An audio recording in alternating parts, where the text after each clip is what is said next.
Ladies and gentlemen, please welcome Jesper and Torben for What is New in the Runtime.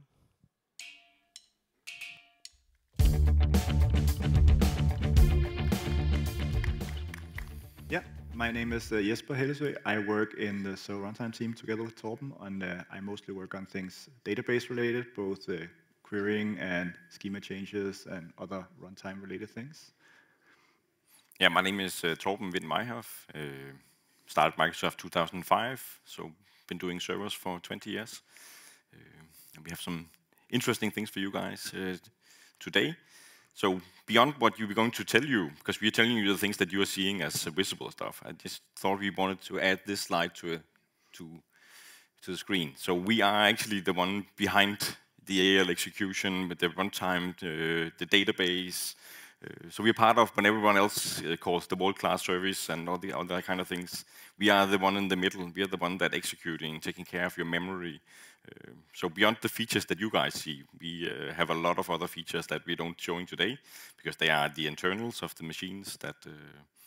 But this is the things that is available for you guys. And Yep. Jesper, take it away, the first part.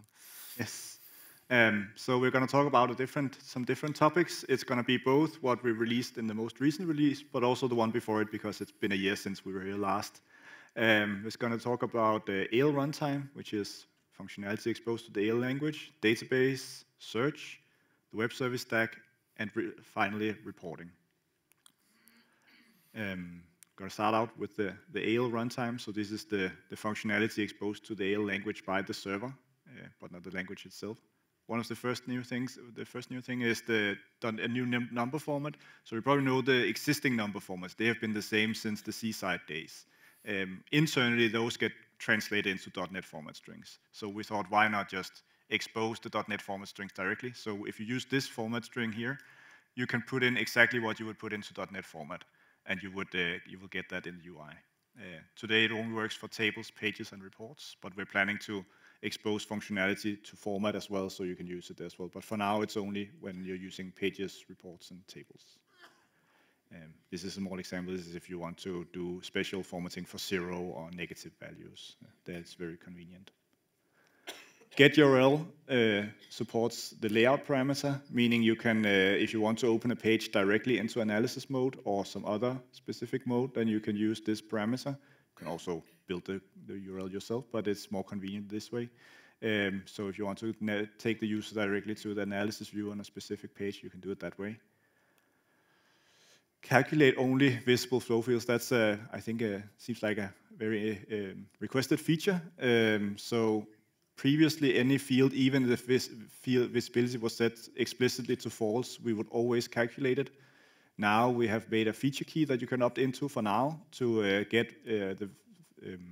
only calculate the fields that are visible. There's some the fields that can change dynamically back and forth between visible and invisible after the page has been opened still have to be calculated, but at least the ones that are never shown, you don't have to pay for the calculations anymore. So that's worthwhile to go and enable it, but be aware if you have code that relies on invisible fields being calculated, you might need to adjust your code. Set autocalc fields. So the record ref actually just contains a record inside, but for historical reasons, it has not always followed the API of the record. Now we have brought them more in line, so you can now set autocalc fields on records as well, so that you can get auto-calculated fields on record refs as well. If you want to write performance code using record references, that's the right way to do it. We have added session information.callstack. So I don't know if you knew, but the previous version was that you threw an exception and you called it again, and then you read the call stack. Because that was the only way to get the AL call stack before if you didn't have an error. So that's of course very inefficient to throw errors just to catch them right after and then get the call stack. So we have now added a way to just get the call stack, no errors involved, you can just read it. But it still takes some resources. So if you plan to log it to telemetry, then of course get the call stack, log it to telemetry, or show it in an error message, or show it to the user.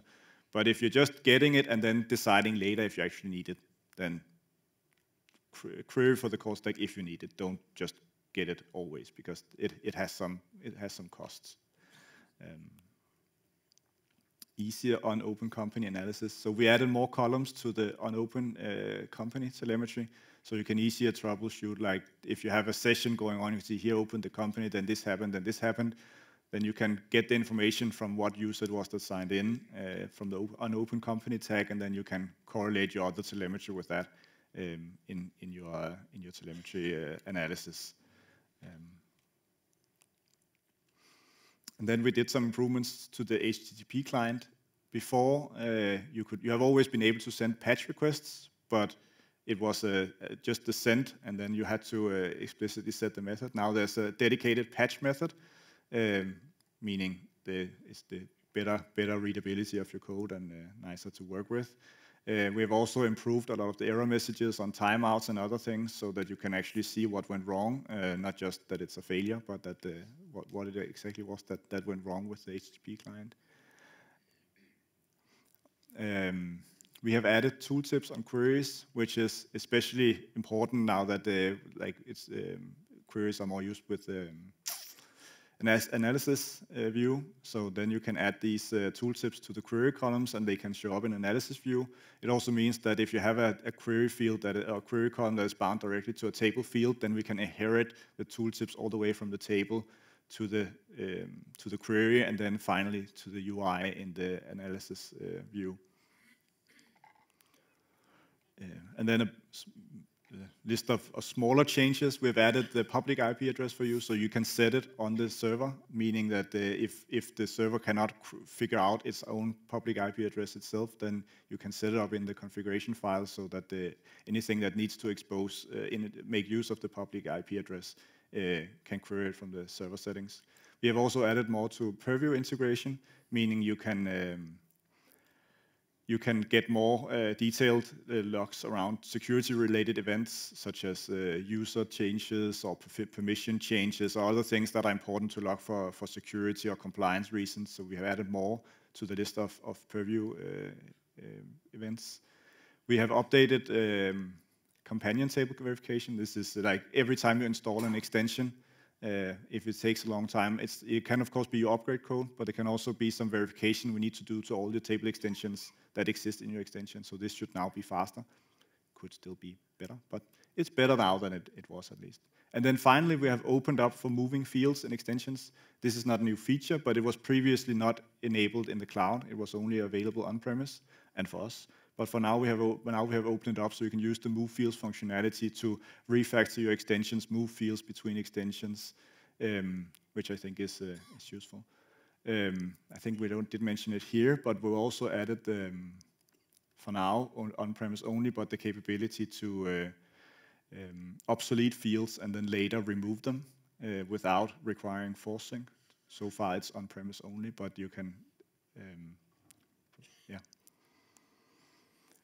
But what are we then working on right now in the AEL runtime for the next release? A big topic right now is that Torben mentioned is that we also work on the behind-the-scenes stuff that is not directly going to be a new function for you or a new API, but memory improvements in situations where you have a heavily customized system with many extensions and maybe even many tenants on the same box with with many different extensions applied on top of the base app, for example, is something we're looking at, because then you quickly get into this situation where you have many copies of metadata lying around, and this is an area where we're trying to improve things so that we only keep the bare minimum metadata around, so you can spend more memory on data caches instead of metadata, because that's what makes the product faster for you, instead of we have to carry around 7 copies of the metadata.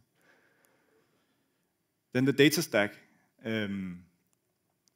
Here, one of the changes we did recently was the improvement of a copy company with large amounts of media. So you know that today, if you copy a company that has a large amount of media, you need to copy all the media and then you update all the references, because you don't want to start editing the media in company A and then company B's media disappears or gets changed.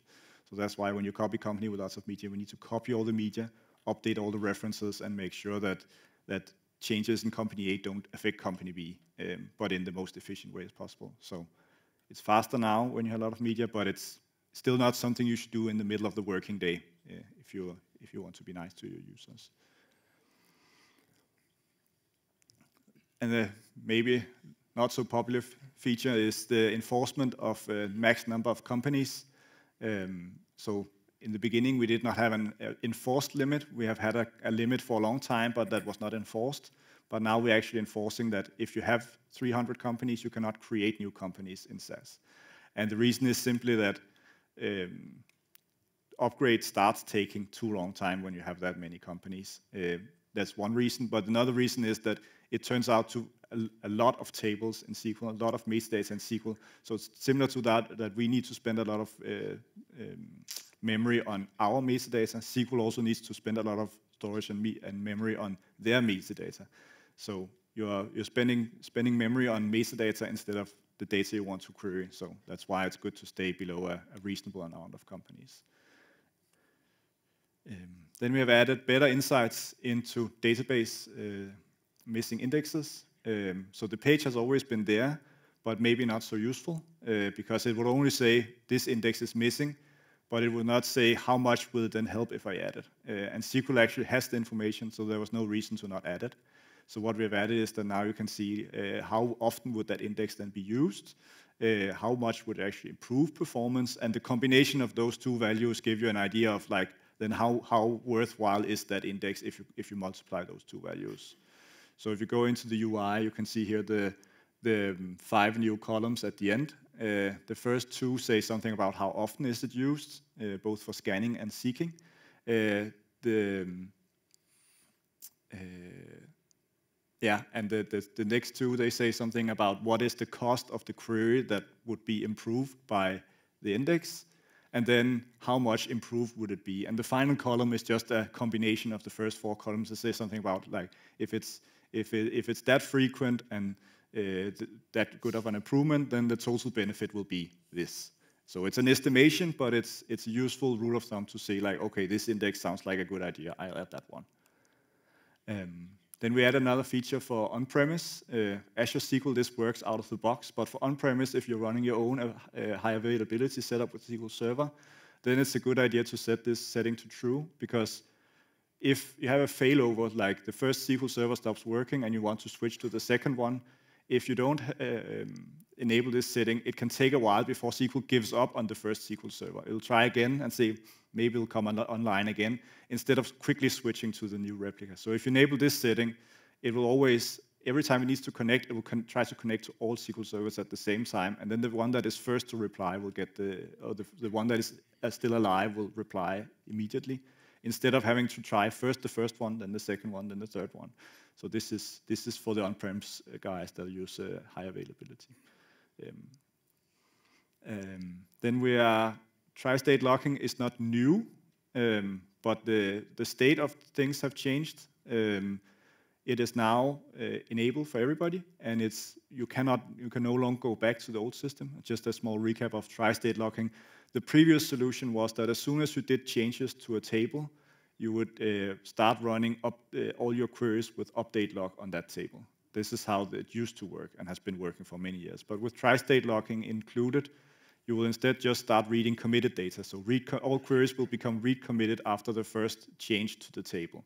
If you then want to explicitly go to update log on a table, you can either use read isolation or you can call lock table. That will still, lock table works the same, but it's this implicit in the middle locking stage where we previously went to update log, where we'll now only go to read committed. So that means that you only do keep a log while you're reading the data, not while it doesn't persist for the duration of the transaction. Select latest version. This function has actually been the product since forever, as far as I know. It tells the server to say that the caches that you have already populated with values, they have a timestamp that says this was added to the cache 5 minutes ago, or this was added to the cache yesterday. If you call select latest version, we don't throw away the caches. We just say anything that was cached before this date, don't use it. So it stays in the cache, but you don't use it for your session.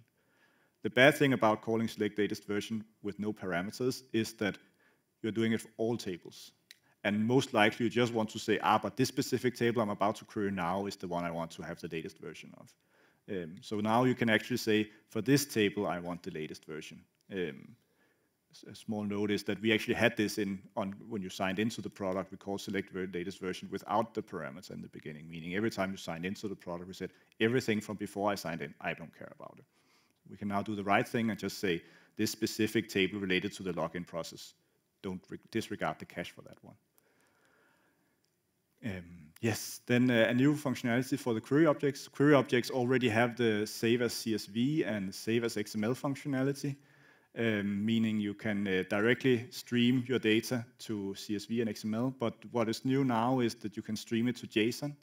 And the good part about using these streaming operators is that you don't build everything up into memory before you have to put it into a stream. You don't have to pay for all the single object J tokens and J objects individually before writing to the stream. You can make C# efficiently stream it directly to a disk or to HTTP request or wherever you need to stream it to. Meaning you use less memory and it's simply more efficient.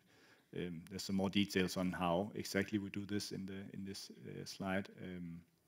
But it's in general a good idea to use this when you have a query to get your data and you know that it's going to be a lot of data. So what are we then working on right now? One thing we're working on, I've put it in I already mentioned that you can now disregard calculating flow fields for properties that are invisible. Another thing we are working on that is actually going out in 27 is that we will combine flow fields that are using the same tables as source. So if you have, you can imagine credit debit fields on ledger entries. Those have exactly the same fields. One of them is summing the credit fields, one of them is summing the debit fields. You can do that in the same query, whereas today we are doing one subquery for the credit field, one subquery for the debit field, one for the credit LCY, one for the debit LCY. So we're going to merge all of those, so it will cut down the size of queries and the amount of data to go through multiple times. And then I mentioned we will talk about search. So what we already introduced is the text search. You have already seen is from the client. You will see this as the modern search, and you will also see it in lookup experience. It is also used by the search and company data. That is used directly by AL. You can add it to your extensions. What it uses underneath is that it uses the SQL full text search feature.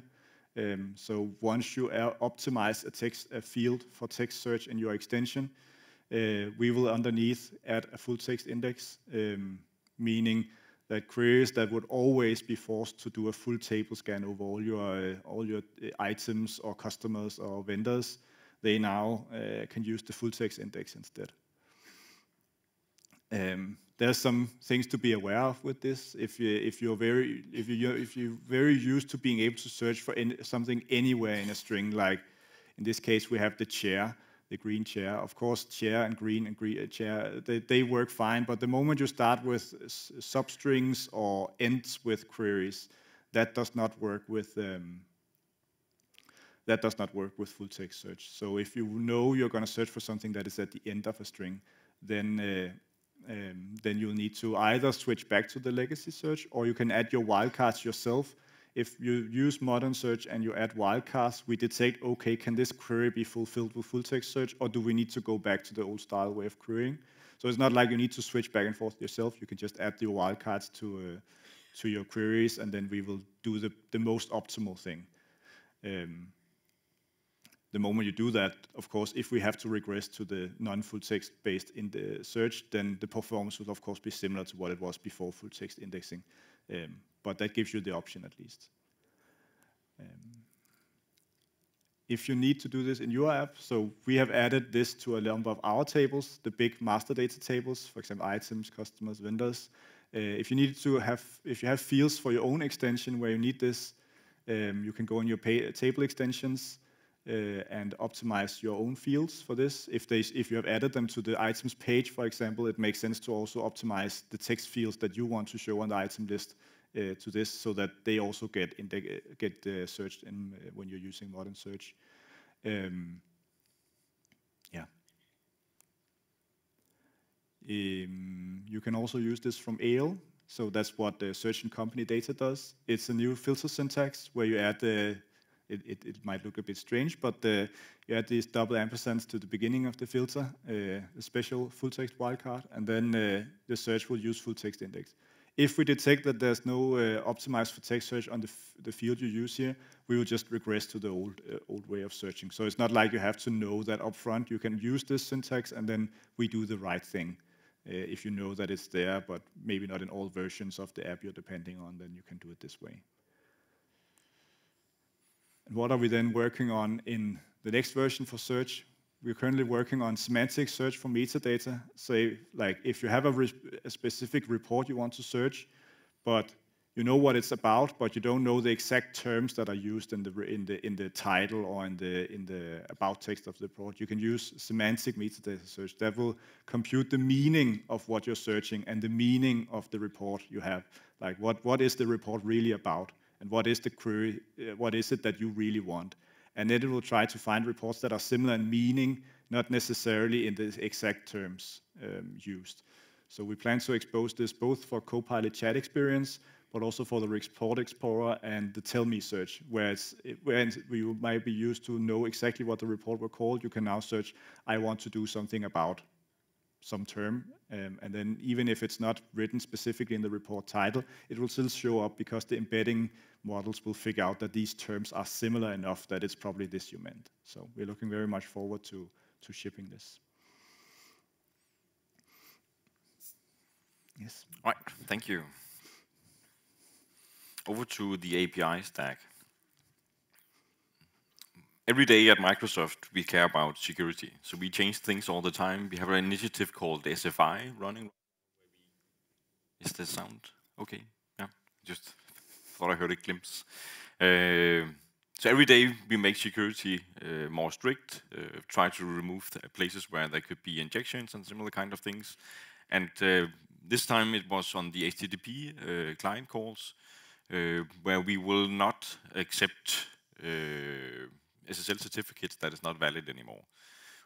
You can, in 26, you can opt out on the feature management page and get access to using it, or you can at the instance level on a specific call, even in 27, do that also. But we're going to turn off API calls to the outside that is having failing certificates.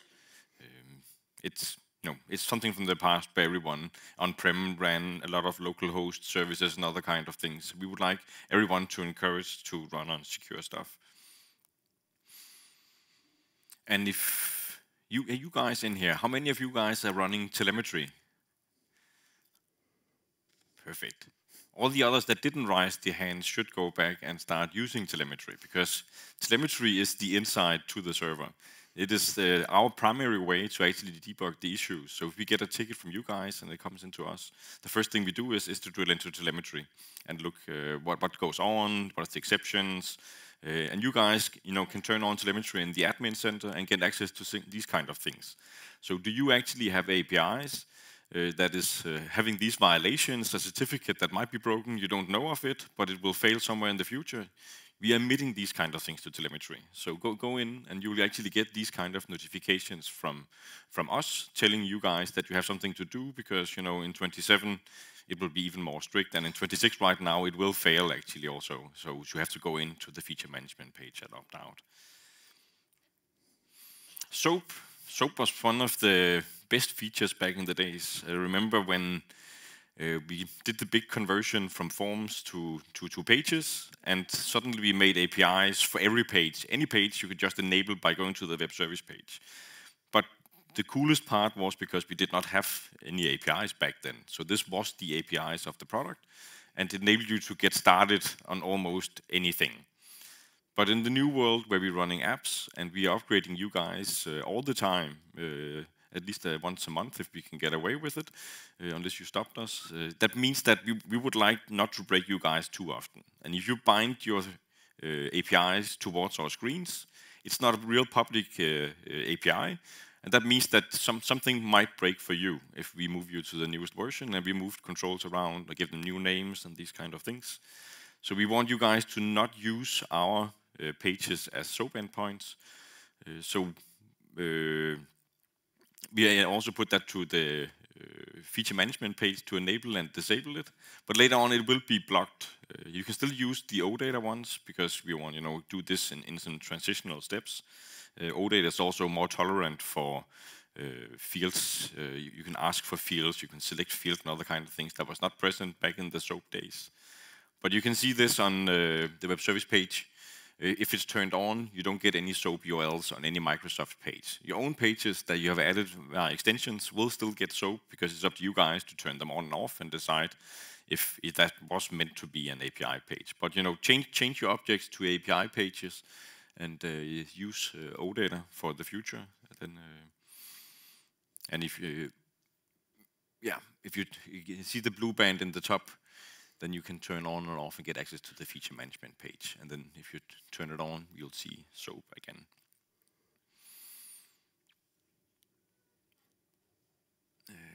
Similar to the first one also, telemetry is emitted. If you do use any of our pages, you also get that kind of notification in your telemetry as well. So I encourage everyone to turn on. It's like bicycling with something next to your eyes, not running telemetry on the service. All right, over to reporting. We did quite a few changes on reporting. A lot of the things that is happening right now is electronic documents. And we moved from just being a PDF file to have embedded XML, specific kind of fonts, passwords added. People need to get things into the PDF after the rendering. So we added the PDF post-processing, which is enabling us to do some of these features. I know specifically Germany is a hot topic on getting these embedded e-invoicing added to all PDFs. But it's happening all over the place. I think US is also having a lot of new requirements for it. So this enables you to touch the PDF before it's to set the state up when we do the renderings. All the way back to RDL and section reports, even back in Seaside days, all the UI had like the user ID in the corner, it had the company name, the date of the rendering of the report, a lot of standard stuff, things that we have on every report. So when we're modernizing all the word layouts now, we want to make sure that the new data sets for the future is actually slimmer, because we don't need that on the row level, things that is actually more or less static. So what we have done is we have added 2 new data sets to the XML reports. So the XML mapping in the Word reports, where you have the report ID, the report name, the things that is the current company, they don't change. So use the new properties instead of the one from the data set and remove them if you're going away from RDL for your RDL reports in the future. So Excel. How many of you guys are using Excel reports? Right. That's a lot of good things also to catch up on there also. Excel gives you a lot of new cool features. Instead of having the squared data sets as we used to know from the RDLC side, you can do like multi-sheet, so get each of your table out in the sheets in Excel, and then it's much easier to manipulate your data, because how many people today need PDFs over actually just getting access to data. Excel is a vital part of the future on that one. And the cool part is that even though that the provider of the original report decided that it was not a multi-sheet report, now you can in a added layout actually go in and say, for this particular layout, I would like it to be tab-based, so you don't have to filter if you do pivots and other kind of lookups. Then you get directly access to the individual sheets instead of having them joined. Yeah, something for the AL side. We are allowing you now to tag layouts in VS Code. So we added the obsolete tag, obsolete state, obsolete reason. So they will be present on the report layouts page. So you can tell customers, not use this layout anymore. I would like the other one. You might need it for legacy reasons, for a period, for obsolescence, and so on. So. And similar report layout page also shows deprecated and last modified by and last modified, so you can get the information on the page when the last was changed. Other new features, validate layout, especially around font validation. A lot of fonts is coming in right now. There's a bit more on fonts afterwards also. But it will validate that the usages of fonts is actually okay with the machine that you are present on right now. If you make a new report, you need the XML injection. You saw the 2 new datasets before, and then you need the dataset of the report itself. You can get the snippet out if you want to hand patch your new document you got from somewhere, and now you need to embed the developing part of adding a word layout. And similar if you can just get an empty document also with all the XML added directly into it. And of course, update the existing data sets inside a document. So new actions, new helpers to make it easier and achievable to be successful making Word reports. And again, telemetry. It's like change tracking, someone changed your layout, your invoice is now different. We emit now to telemetry when the changes happened. So of course the last modified by is there, but who did that before the last modified by? Telemetry is your choice. Most often it's it's not a violent user or someone that did something bad, but just helping someone, telling them that they did a mistake or they did something, and then help get your documents back, your layouts back if someone changed it in error. With the new electronic documents, sometimes, when it's a PDF, it needs to be named something. If it's a special PDF based on data, then you need a different kind of name coming out of the system. Instead of us just, predicting names for you guys, we enable the ability to attach to an event, and then you can manipulate the name of the coming document before it's sent to the file handler.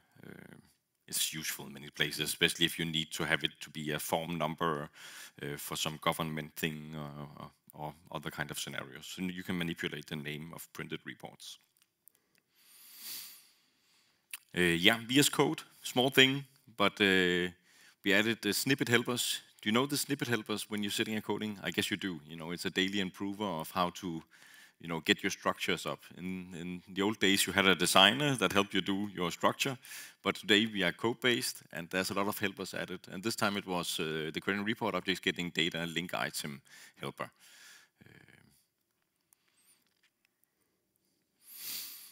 A few obsolescence. Before extensions, these methods were more used, and now they're not the one you have to use your layout from inside your extension and apps now. So these are deprecated. They're not the one we are going to use for the future. So they're marked obsolete pending and will disappear next time. New fonts. The world is changing all the time, and especially,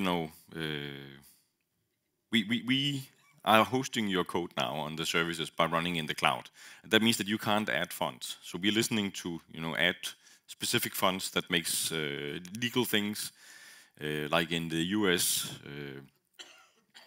we have these address printing fonts added so people can do the correct envelopes when they still do paperwork. US is doing more paperwork than Europe in many cases, at least from what I know. But we added fonts for that. It's actually one thing I missed on this slide. How many of you guys have known the good old word alignment bug, where you import, export a word layout, and then suddenly it's left aligned instead of right aligned? I see many people that. All right, that one is gone now. We have that fixed finally. It took some years, but it's it's fixed now. Yeah. But these special fonts, we can add more fonts. Oftentimes it's a matter of licenses and other kind of things. If they're specific and they're general usage, then talk to us, and then we probably could get more of them in. We added Aptos, which is Office's new font. We don't use Aptos in the product. We don't use it in our reports. But if you make a new template from Word, then most probably it's on Aptos if it's coming from Microsoft at least. So we added support for rendering of Aptos. If we changed it on our report, it would be because we would change it everywhere. The product has, a UX experience, and that's not based on Aptos. Excel layouts also. There's a lot of with all these new tabs and all these new constructs. It makes it also complicated sometimes to know write your right lookups. So we added a lot of new macros. So go to next time you make an Excel layout. Go look at the macros that's inside the report, which is making many of your lookups much easier than they was in the first version of Excel reports. Yes, new Word add-in. If you already have one, go to the App Store and get yours updated. There's new capabilities in it, and especially the second on the list, I think, is the most important one, the conditional visibility. I think one of the limitations from the beginning on Word layouts was that it was harder to do discount visibility in your tables, doing other structural behavioral patterns, because that was easy in RDLC, because that was just a matter of setting a property on the visibility expression. But that's now available with the new add-in. And you can also add comments, something that is complicated in your report. Comments is not going to be rendered, but you can add a comment with the new add-in. All right, when we started Word reports back in the days, we needed to support multi-document rendering. It's been a behavior from good old Seaside days where you could go in and say, these 10 invoices come in one spool to the printer. Later on, it was also for PDFs. But it meant that you always ended up having one document in one transaction and coming out of it. So when we came to Word layout, we need to figure out how can we support that kind of thing. And we used the sections to say, this is the split, and the section will split, and then we'll do the rendering on that one. It had some consequence that you couldn't use the section features, of course. But with the new Word merge data item, we don't care about sections anymore. So now you can actually do your own section stuff. Let's say you want to make a contract where there's a page 1 to 2, and then a section where there's another page 1 to 3. One is they're going for the customer, the one is going for some archive and things like that. So yeah, free to use the Word features now compared to in the past. Yeah, more is coming on reporting also. We have the pre-processing. We also found out that the post-processing would be nice also, so that is coming in the coming release. And there's even more things coming on the Word add-in. Data Picker is probably one of them. These are things not released, so everything can, I can't promise everything, but there's work going on it to make everything easier. And don't forget all the documentation added. Go to, I think maybe I forgot to get into this presentation. Go to, I think it's called BC Reports. Go to the learning website. It's just got updated. A lot of good information coming from our PM, Kenny, that has spent a lot of time on rewriting it. All right, over to questions. Let's just see what we in real life. We have 6 minutes.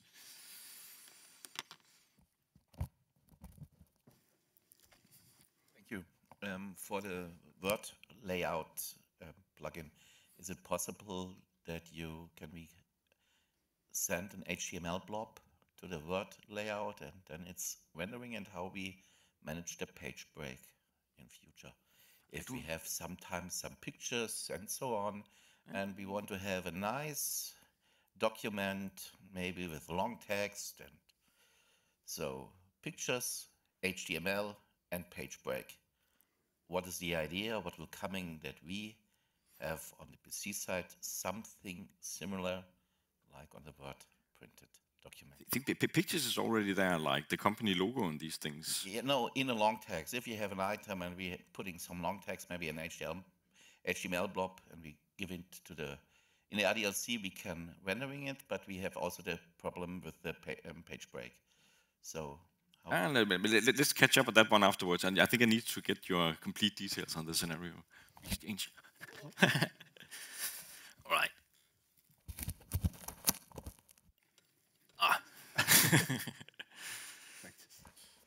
The auto-format expressions, will they also become available for date, time? I heard that suggestion before. They go through the same code path, so I think we should do it. We haven't started on it yet, but I'll take the suggestion with me. Yeah, you can use them, only it renders it as integer, and that's kind of useless. Yeah. There's one already there. we have two. It's only the two first questions. You don't want one? Yeah. Oh, you have one, then you can get one. Oh. My question is on filtering. When we filter on list pages, for example, chart of accounts, I want to filter a range. So at present, when I choose the first part of the range and put double dots, after when I choose the second part of the range, it will be replaced actually with the first part. So how can I have a complete range if I want to filter? So from the, like on the advanced filtering pane on the left side, or? Yes, in the chart of accounts page, Yeah. I want to filter a range of chart of accounts. So I put first part in my range, and when I put double dot and when I select the second part, it replaces the first part. Okay.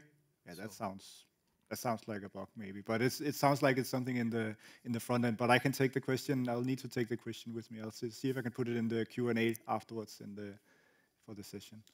I can't answer it right now, unfortunately. Yeah, thank you.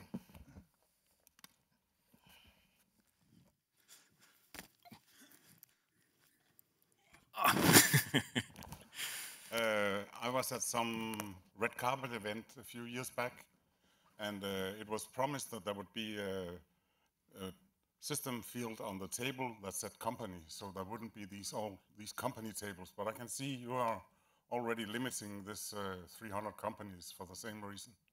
So I guess it's not happening. That has never been a promise. That was part of. We tried to shard the database at a certain point in time also, but that was it's never been a promise. Okay, it sounded like that. There was some Yeah, American we still do consider on some things because we are taking a lot of metadata on it, but it was mostly a problem on really big tables where many tenants had really big data. And then the logging got super complicated. So we actually did not. We have most of the code inside the server still to do it. We could do it for maybe the small tables like the setup tables and other ones, but it has some complexity consequences. But we never promised, I know for sure, that one would be released. Please do it. Nope.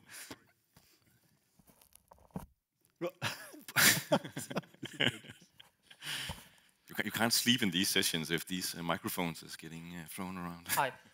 So what about using QR codes and barcodes in word layout? Like, we need specific fonts for that, right? So when will those ever get imported in? I think we have some of the barcode fonts already, but I don't know the exhaustive list. That will be in the documentation. But I think if you fail on getting it as a font, I would create it as a bitmap on the server and then send it up as a bitmap.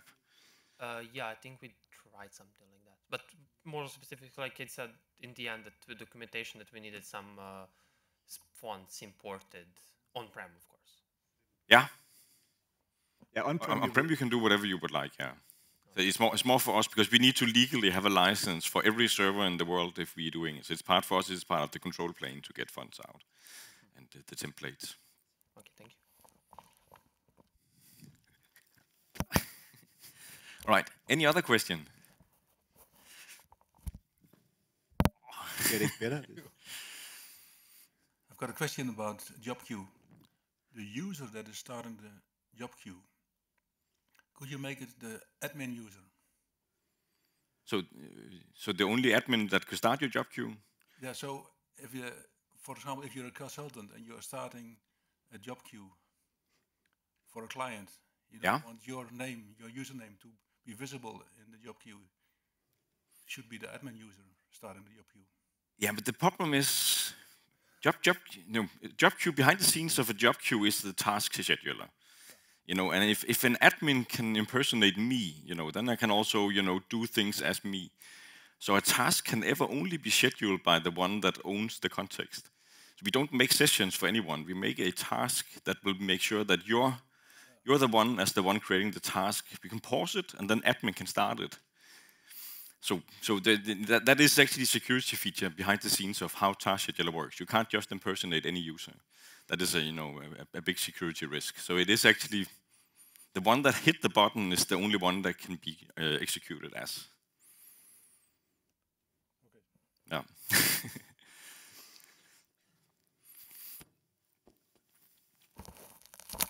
All right. Any other question? I think we are low on time also now. Yeah, let's do the shift. We need a few minutes for the other folks also. Yeah. All right. Thanks a lot.